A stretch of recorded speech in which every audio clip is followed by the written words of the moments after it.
Hey, Greater Miller, how you feel? This is Pastor T. I pray that you've had a wonderful week leading up so far. Didn't the Lord bless us on Sunday? Didn't the Lord come through for us? It was absolutely amazing, and I'm excited about all of the leadership that have been put into place. But remember, you're not put into place just to hold a title, right? You're put into place so that we could do kingdom work. And so you've already received a text message. I expect to hear from you on this week. I expect to see you this week on the phone call. We're going to do some wonderful things right here at Greater Miller. For everyone else, for every member of Greater Miller, I want to let you know, I want you to reflect back on Sunday. Not at the message and even not at the appointments, but I want you to look back at how many people were in that crowd. They came because you invited them. Think about that. Whether you had to beg them or whether you had to plead with them, whether you had to bargain with them, they came. Imagine what would happen if we did that every week and just invited somebody to come to church with us, and then they invited somebody, and then they invited somebody.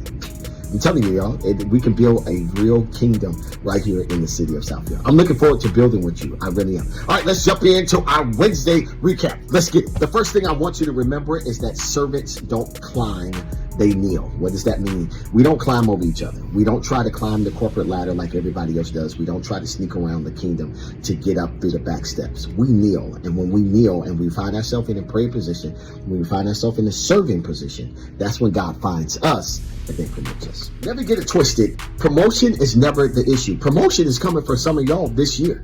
And I want y'all to claim that. I want you to say it out of your mouth. Promotion is coming to my house this year, whether it be on your job, whether it be you're no longer single, you get married, whether it be whatever it is, right?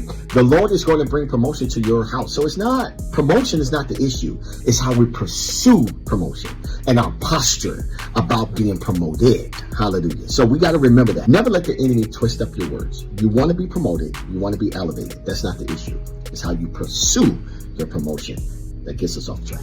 Let's remember, we never serve to be seen. That's not the purpose of serving. We don't serve to be seen, but you better believe whenever you serve, God sees you, even when nobody else sees you. God sees you. And because God sees you, then that's why God blesses you for your posture, for your heart about ministry, about your heart about others. Let's remember what Jesus said. He said, even the Son of Man, I did not come to the earth to be served.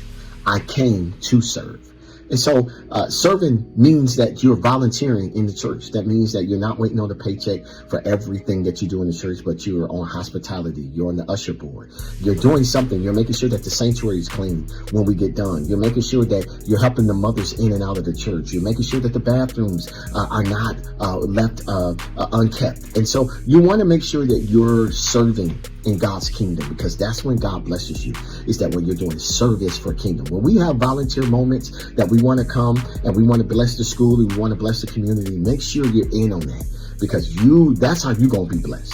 It ain't going to just come from your 9 to 5. God is going to bless you because of what he sees in you while you're serving. Congratulations to all of you on your promotion. Congratulations to every last one of you on your new department, which is called the EBS department, Environmental Services. It will be our responsibility as a church, as a body, as a whole, to make sure that the environment that people walk into this church is an environment that is whole, an environment that is peaceful, an environment that is welcoming, an environment that is warm. That's what we will do in this church.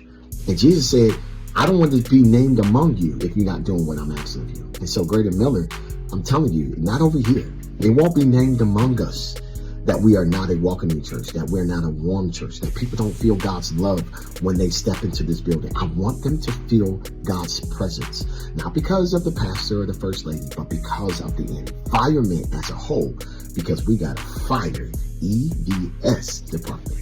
Family, last but not least, every week I want you to make a conscious effort to make sure you bring something with you. And I'm not talking about your purse. I'm not talking about your cell phone.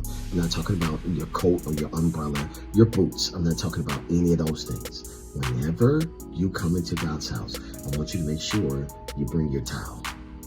That's why we're here. All of us are built to serve. And if I don't get a chair, if I don't get a title, if I don't get a microphone, every member of Greater Miller gets a towel. Watch and see. Hey, I love you guys. Have a great week. I can't wait to see you again. Make sure that you're in Sunday morning service, because we're going to have a good time and you don't want to miss it. All right. Talk to you soon.